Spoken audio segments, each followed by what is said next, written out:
Men ismim Sunnatullo Abduhakimov, Huntme platformasining asoschisiman. Hozir sizlarga Amerika Qo'shma Shtatlari, Orlando shahri, Florida shtatidan shu live streamni boshladik.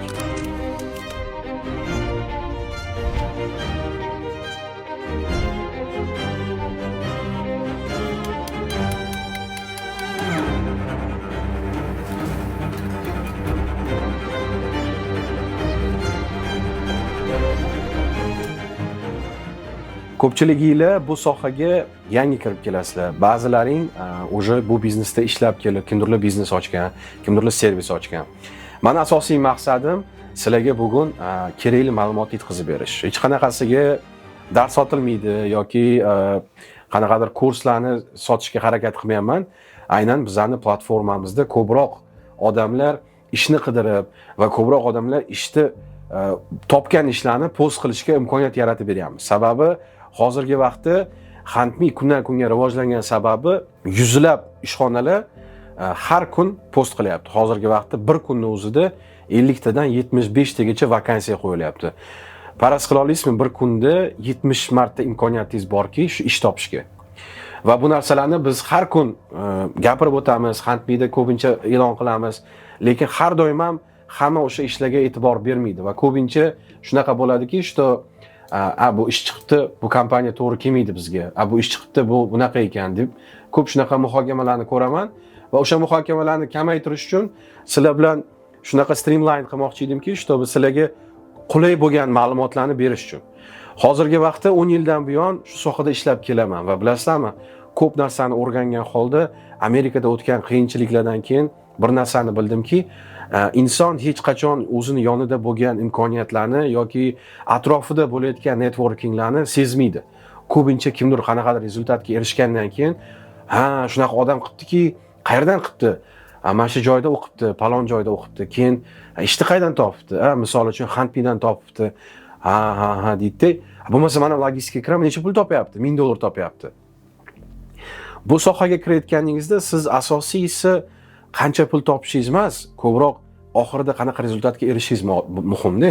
Chunki ko'pchilik bu sohaga kirgandan keyin afsuski pulni orqasidan yugurgan holda ishini yo'qotib qo'yadi, yo sog'ligini yo'qotib qo'yadi, yoki o'zini yaxshi tanish o'rtoqlari yoki do'stlari bilan kelisha olmay qoladi. O'sha sababli meni fikrimcha, endi bu absolyutno shaxsiy fikr. Men sizlarga o'zimni agitatsiya qilish yoki nimadir o'tkazish harakat qilmayman, ko'proq sizlarga to'g'ri ma'lumot yetkazishga harakat qilyapman va o'sha sababli agar bir narsani boshladingizmi, o'sha maqsadni qo'ydingizmi, o'sha maqsadga qarab intiling. Agar shu maqsadga borayotganingizda qiyinchiliklar kelyaptimi, qiyinchiliklarga o'zingizga stupenka chizib oling. Men logistika sohasiga kirganimda umuman logistikani tushunmaganman, to'g'risi. U paytda hech qanaqa kurslar ham yo'q edi. Hozir bozorda yuzlab kurslar bor. Har xil bolalar dars beradi, zo'r. Hammasini o'ziga yarasha bozori bor. Ko'pchilik aytadi, siz men konkurent bo'ldingiz, yo kimdir bilan gaplashmaydi. Lekin market shunaqa kattaki, hammaga bozor yetadi. Sababi biz O'zbekiston miqyorida emas, butun dunyo qaraylik, nechta logistika sohasi bor, nechta odam ishlaydi bu sohada. Siz e'tibor berganmisiz? Suv sotib olasiz, suv qayerdan keladi? U ham trak bilan keladi. Siz borasiz, misol uchun kiyim sotib olasiz, u ham KAMAZ bilan keladi. Hammasi logistika. Mening tarixim oddiy narsadan boshlangan. Birinchi bo'lib, o'sha yaqinda Instagramga ham reels qo'ydim. Birinchi ishim o'zi tarvuz sotish bo'lgan. Adam Toshkentga o'qishga kirganimdan keyin litseyga birinchi kurs tugatib, yozgi kanikulga kelganimda O'zbekiston Samarqandga keyin mana shu yerda magazin bor ekan, yonida tarvuz sotar ekan. O'sha yerda ishlab tur, ozgina o'qib olgin deb qo'yishgan. Undan keyin ofitsiantlik qilganman, undan keyin ustozlik qilganman. Toshkentga kelib o'sha Toshkentga litseyda ko'chib butunlay institutga, Westminster institutini boshlaganimda ustozlik qilib, keyin yaqin bir tanishim televiziyaga taklif qilib qolgan. Televiziyada men o'sha vedushi bo'lganman, sport telekanalida sizlarga sport news taqdimoti xabarlarni olib borganman va o'sha payti institutimizda men birinchi vedushi bo'lganim sababli logistika sohasida ishlaydigan massa, hozir ko'pchiligida taningizlar, rapper bo'lib ketdi. O'sha o'rtog'imiz ishlayotgan bo'lgan va o'sha o'rtog'imiz taklif qilib qolgan. O'sha taklif orqasidan men rozi bo'lganman. To'g'risi menga necha pul to'laysan, qanaqa bo'ladi, shu qiziqmagan. Prosta aytganman, "Xo'p, to'lov qanaqa?" "Hozircha $300 olasan oyga" degan. Bo'ladi. Qachon berasan? Bir oydan keyin, 3 oydan keyin so'ramaganman. Prosta treningga borganman. O'zimni do'stim o'rgatgan menga. O'sha sababdan prosta daftarga yozib boshlaganman. Buni aytish maqsadi nimadaki, hozir ko'pchiliginglar qanaqa ish topsam-ekan, qanaqa apply qilsam-ekan do'stlar, o'sha ish topganingizdan so'ng sizga hech qanaqasiga bir extraordinary skills yoki bir extraordinary nimadir qilish kerak emas. Prosta to'g'ri dokumentatsiya, to'g'ri podxod, chiroyli SMS yozish, chiroyli o'zingizni taqdimot qilish va ishxonaga kirganingizdan keyin ham chiroyli muomalada bo'ling. Agar sizga mabodo shu ishxona yoqmasa, unda eshikni chiroyli yaxshi yopib keting va boshqa korxonada ish qidirib ko'ring. Ko'ryapsiz, har kuni 50 tadan 70 tagacha imkoniyatingiz chiqyapti. Bu degani 10 kunda 700 marta siz udar qila olasiz. Misol uchun siz maltok bilan mixda urayotganingizda 1-2 urasiz, to'g'rimi? Bo'ldi, mix kirib ketdi. Siz shu ishga kirmoqchi bo'lganingizda 700 marta udar qilishga imkoniyatingiz bor Handmeda. Va o'sha sababli hozirgi biznes egalarimiz agar shu translyatsiyani qachondir qaydadir ko'rishsa yoki eshitib qolishsa, bir narsani aytgan bo'lardim. Biznes ochayotganingizda birdaniga experienced odam olishingiz shart emas. Bitta dona o'zingiz kasbdor bo'ling, o'zingiz sohangizda biling va boshqa sohalar bilmaydigan sohalaringizda liba sherik oling, liba o'sha sohani ekspertini oling. Va o'shanga qaysidir KPI bo'yicha commission bering. Va o'sha bazada keyin siz yangi bolalarni olgan holda ularga trening qilasiz. Misol uchun sekin-sekin 3 oylik, 6 oylik, 1 yillik bolalarni olib, ularga ozgina opit berasiz. Keyin o'sha bolalar esa 0 bolalarni olib turib, ularga o'rgata oladi. O'sha orqasidan kompaniyadagi zina paydo bo'ladi. Bu juda ko'p joylarda qo'llanadigan strategiya. Hamma kompaniyada birinchi internship, keyin siz employment probation, keyin esa qaniydir karyerni rostga erishasiz. Даже Amerikani banklarida siz balki bilmasligingiz mumkin, lekin Amerikan banklarida oylik to'lovlar ham juda kam. Lekin nimaga odamlar o'sha yerda ishlaydi? Sababi karyerni rost juda zo'r. Karyerni rost 10 yilda New Yorkdagi qaysidir branchda top vice president bo'lib ketishi mumkin. Mana hozir yaqinda bitta biznes egamiz shunaqa savol berdi. Sunat, mana Handmeda vakansiyalar ko'p chiqyapti. Qanaqa qilib bizlar ko'proq odamni o'zimizga jalb qilsak bu? Brand recognition. Qaysi ishchi tracking kompaniya yozilgan yoki nomi yo'q, prosta hiring degan pozitsiyaga ish topshiradi. Faqat pul uchun. To'g'rimi? Pul orqasidan kelgan ishchi yoki pul orqasidan kelgan teammate, ishchi demaymiz, shu hamkasbimiz pul orqasidan kelsa, u hech qanaqasiga u yoqda long term bo'lmaydi. U faqatgina o'tda ozgina ishlab turib, keyin okey, qayerda men ko'proq to'laydigan savol paydo bo'ladi. To'g'rimi? Ayrimlarning shunaqa situatsiyalar bo'lgan. Bir joyga borgansiz, keyin o'sish bo'lmaydi. Va o'sha asosiy mavzularimizdan bittasi bu live streamni qanaqa qilib logistikada qotib qolmaslik. O'sha boyni aytib o'tgandek, zinani to'g'ri bosib o'tish kerak. Siz topshirayotgan joyingizda ideologiyasini o'rganing. Kompaniya haqida background check qiling va o'zingiz haqida backgroundni zo'r qiling. Hozir Handmade prilojeniyani ichida ham o'zingizning resumes, Instagram, LinkedIn, Telegram, YouTube ochib qo'ying. Nima yo'qotdingiz? Pochta ochib qo'ydingiz, pochta bilan ochdingiz. Video qo'yishingiz shart emas, lekin o'zingiz haqingizda bo'lgan ma'lumotlarni qisqa metraj video qilib o'sha yerga qo'yib qo'ysangiz qanday oson bo'ladi ish beruvchilarga siz haqingizda ma'lumotga ega bo'lish. Instagram kirsa ham, Telegram kirsa ham, sizni ozgina bo'lsa ham ma'lumoti bo'ladi qanaqa insonligingizda. Bu sizga ko'proq imkoniyatlarni yaratadi. Va ko'pchiligimiz orasida masalan updaterlar bor, dispetcherlar bor. Okey, men hozir dispetcher bo'layapman, nima qilish bilmayapman, bo'ldi, bu yog'i rost yo'q deydi. O'sha rost yo'q paytingizda eng asosiy rost bo'ladigan narsa bu o'zingizning kompaniyangizdagi og'irligingizni ko'paytirishingiz. To есть valuation deydi. Misol uchun, qanaqa qilib Nestle o'zini bahosini ko'taradi? Yangi bozorlarga kiradi.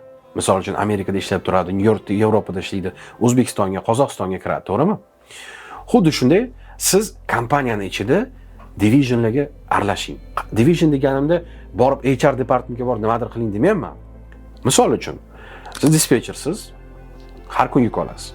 Lekin 5 kun ishlagan holingizda 10 soatingizdan 6 soatingizda ishlaysiz, 4 soatingiz bo'sh qolyapti. Ko'pchilik nima qiladi? Instagram kiradi, hop Instagram nima bo'layapti, qani nima bo'layapti deydi, kiradi. O'sha narsani chalg'imasdan ko'proq flatbed, reefer, Conestoga, expensive products, valuation kompaniyada yangi kontraktlar va yangi bitlar shunaqa narsalarga intiladi. Dispetcherlik bu faqatgina A tochkadan B tochkaga yuk olish emas, bu kompaniyani, to есть valuationni ko'tarish. O'zingizlar contribution qilgan holda. Men hozir oramizda juda ham ko'p ukalarimiz, aka-ukalarimiz, singillarimiz, logistika blogerlari bo'lyapti-da. Bu zo'r narsa. Men juda xursandman hammadan. Shunaqa oldin bilasizmi, mana Lucidni boshida yurg'izganim hech kim yo'q edi.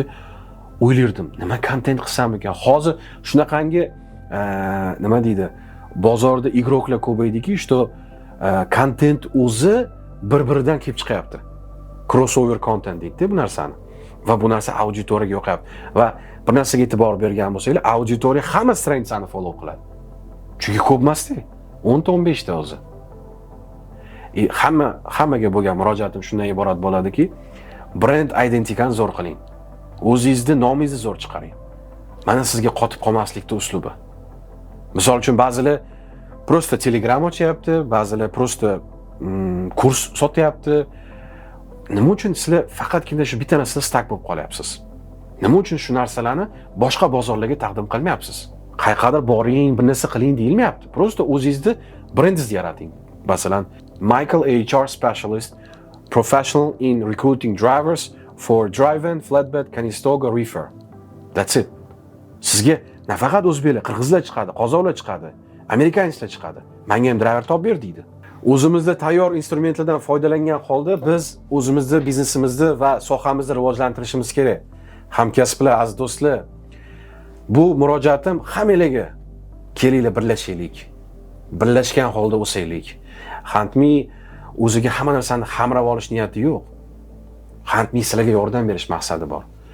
$5 bitta kompaniyaga vakansiya post qilish hech narsaga teng emas. Lekin $5 orqasidan 50 tadan 100 tagacha, 200 tagacha lead keladi. Qarangki, uni orasidan siz 5 ta ishchi olasiz. O ish sizga kamida 10-20 ming sales olib keladi. Qarangki, $5 qani 0.00% bo'lyapti. O'sha sababli meni maqsadim qaniydir bu bozorda bir qaniydir monopoliya yaratish emas. Lucidni ochganimda ham monopolistik organizatsiya bo'lish niyatim yo'q edi.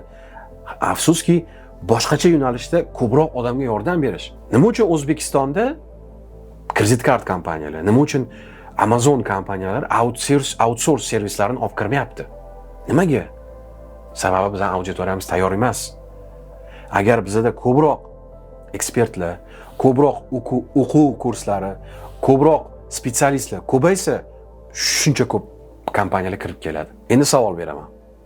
Nima sababdan biz ko'proq odamlarga yordam berish niyatimiz yo'q? Oxiratda shu-ku. Qancha ko'p savob qilsak, qancha ko'p javobgarlik qilsak, shuncha o'sib ketamiz. Bu soha ham ancha zo'r o'sadi. Bilinglar, bizni birlashib, masalan, hozir mana 20 mingta auditoriya, 100 mingta, 1 millionta odam ishlasa bu sohada, ertaga tracking kompaniya emas, AI kompaniyalar. Hozir kameraga olayotgan Canon kompaniyasi ham kirib, operator ofisini O'zbekistonga olib keladi. Nimaga deydi? Ingliz tili zo'r, bazalar zo'r, serverlar zo'r deydi. U svet muammo, gaz, ularni hal qilsa bo'ladi, texnik moment. O'sha sababli aziz do'stlar, bular hammasi nima deydi? Sizlarga foydali bo'lgan ma'lumot, qotib qolmaslik. Bir narsa qilyapsizmi, qotib qolmayman. Haftada 5 kunmi? 5 kun zo'r ish qiling, zo'r. Hamma maqsadlarni oldingizga qo'ying. Nima uchun qayerdadir общежитиеda yashagan bola DoorDash programmasini ochib delivery qilyapti San Fransiskoda. Hozir shu multi-billion dollar kompaniyaga aylanib, kerak bo'lsa boshqa programmalarni ham o'ziga qamrab olyapti. Yana bitta narsani aytib o'tmoqchi edim. Qanchalik mana shu masalan hozir biz birlashishni gapiryapmiz. Birlashish temasida networking degan narsa juda muhim hisoblanadi. Sababi networking qilgan odam o'zini yaratayotgan biznesida o'ziga zo'r instrumentlar topadi. Instrument deganimni odamlar. G'oyalar juda ko'p va networking qilgan holda siz o'zingizning g'oyangizga to'g'ri shape berasiz. Eslab qoling bu gapimni. Networking qilgan holda o'zingizning miyangizda bo'lgan g'oya va o'sish strategiyangizga to'g'ri forma berasiz. O'sha sababdan agar orada biznes ochmoqchi bo'lganlar ham o'zingizlarni bo'lajak sheriginglarni balki o'sha network qilgan odamingizdan topishingiz mumkin. Cho'xona tanishib qolasizmi yoki bir yaqin do'stingiz. Lekin bitta maslahat beraman, o'zimda bo'lgan qarindoshlar bilan biznes qilish juda qiyin. Bu narsani men maslahat bermagan bo'lardim xuddi shunday. Boya aytib o'tganimdek, marketplace'da siz haydovchi soting, driver soting, MC soting, servis soting, Traklarga yordam bering, driverlarga yordam bering. Support servisini soting, Amazon uslugasi, ovqat servisi, catering, IT servisi, o'shanisidan to'xtab qolmanglar. Naborot o'zingizlarni bozorga ko'proq olib chiqinglar. Misol uchun printing kompaniyalar bor, marketing kompaniyalar bor, real estate kompaniyalar bor. Nima uchun shular logistika bozorida o'zini reklama qilmayapti? Hammasi aytadi bozorning stabilni. Logistikada bozor har doim bor. Va bizning bozorda har doim нужда bor. Hamma nimalar dokument chiqaradi, logotip qiladi, trakka logo qiladi. Nima uchun O'zbekistonning printing kompaniyalar o'zini zo'r reklama qilmaydi, qandmaydi? O'zingiz skillslaringizni bo'lib oling, o'zingizni to'g'ri yo'nalishga qo'yib oling va qanaqa qilib qo'shimcha daromad topishlarni har doim o'zingizni oldingizda qo'yib oling. Ana oylik topyapsizmi? Qo'shimcha nimalar qilsam bo'ladi? Nima skillslarim bor, nima vaqtim bor meni? Va albatta o'zingiz sog'lig'ingizni unutmang, ota-onangizni unutmang, do'stlaringiz, ish doim bo'ladi, unutmang. Oldin ham siz pulsiz bo'lgansiz. Oldin ham shu qayerda ovqat yegansiz, to'g'rimi? Hozir endi restoran, kafeda ovqatlanyapsiz. O'shaning uchun oldingi vaqtni unutmasdan hozirgi vaqtda imkoniyat yaratgan holda o'sish kerak. Mana shu oxirgi gapim va oxirgi temada sizlarga bitta narsa aytib o'tmoqchiman. Hammangizga qiziq bo'ladigan umiddaman. Ishni yaxshi o'rganinglar, aziz do'stlar. Sizlarga hech qanaqasiga nima deydi, bir qiyinchilik yoki bir ekstraordinar narsa kerak emas. Ishni zo'r o'rganing, pulni orqasidan yugurmang va o'zingizni isbotlab bering zo'rligingizni. O'shaning orqasidan siz zo'r izlatga erishasiz. Mana savol beraman. Dispetcher, updaterlar, logistikada ishlaysizlar har kun. Nechta kitob o'qidinglar shu oy? Rio Kiyosakining kitobi. Bogатый papa, бедный papa, misol uchun. Yoki o'tgan kun kitob share qildim, Principles. Rayda kitobi. Principle, o'zingizlarning prinsipinglar bor-ku, misol uchun biz namoz o'qiymiz, to'g'rimi? O'tkazib yormaymiz. Ro'za tutamiz, to'g'rimi? Ovqatlanamiz vaqtida. Nimaga biz o'zimiz ustimizda shunaqa ishlamaymiz? Asosiy mavzular logistikada qotib qolmaslik, networking qilish va atrofingizdagilar bilan suhbat qilish, informatsiyani bekitmasdan, naborot, fikringizni bo'lishish va o'zingizni ideyalaringizni to'g'ri qurib olish. Oxirgi tochkada bo'lgan maqsadingizni o'zgartirmaslik, nima qilishingizdan qat'iy nazar va qanaqa qilib o'zingizni bozorda to'g'ri taqdimot qilishingiz. Chunki to'g'ri taqdimot qilgan odamlar qo'shimcha pul topadi va pul haqida o'ylamay qo'yadi. Chunki kasbi bo'lgan odam har doim pulni topa oladi. Hammangizga yaxshi kayfiyat, sog'lik, salomatlik, sog' bo'lasizlar. Savollar bo'lsa, xatmi chatga qoldiringlar, administratorlar javob beradi.